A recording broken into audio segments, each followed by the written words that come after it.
আল্লাহ পাকের কোনো সন্তান নাই, আল্লাহ রাব্বুল আলামিনের কোনো সন্তান নাই, স্ত্রী নাই, পুত্র নাই, কেউ নাই।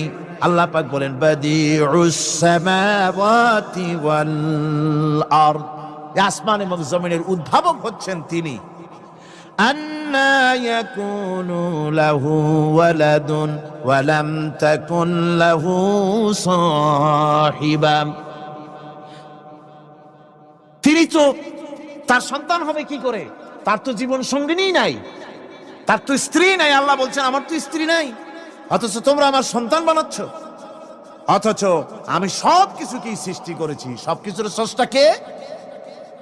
যালিকুমুল্লাহু রাব্বুকুম লা ইলাহা ইল্লা হুয়া খালিকু কুল্লি শাইইন ফা'বুদুহু ওয়া হুয়া আলা কুল্লি শাইইন কাদির।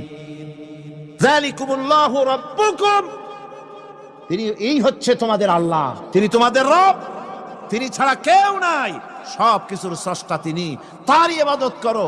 সব জিনিসের উপরে একমাত্র তিনি ক্ষমতা রাখেন, তার চাইতে ক্ষমতাশীল, ক্ষমতাধারী, শক্তিশালী পৃথিবীতে আর কেউ হতে পারেনি। আমার বন্ধুগণ, আল্লাহ রাব্বুল আলামিনের শক্তি, তার ক্ষমতার কথা আল্লাহ পাক আরেকটি আয়াতের মধ্যে বলেছেন, যে আয়াতটা নামাজের পরে আমরা পড়ি। কি আয়াত কোন তো? বলতে পারবেন? প্রত্যেক নামাজের পরে পড়ি আয়াতুল কুরসি।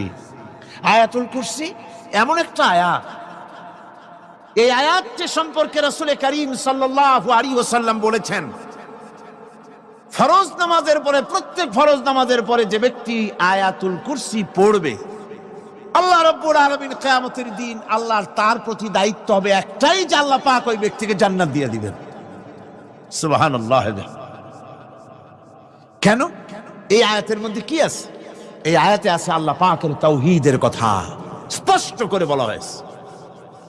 আল্লাহু লা ইলাহা ইল্লা হুয়াল হাইয়ুল কাইয়্যুম। পড়েন সবাই, আল্লাহু লা ইলাহা ইল্লা হুয়াল হাইয়ুল কাইয়্যুম।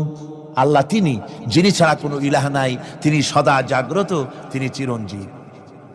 লা তাখুযুহু সিনাতুন ওয়ালা নাওম। আল্লাহ ঘুমায়, আল্লাহ তন্দ্রা যান, আল্লাহ জিমায়, আল্লাহর জিমা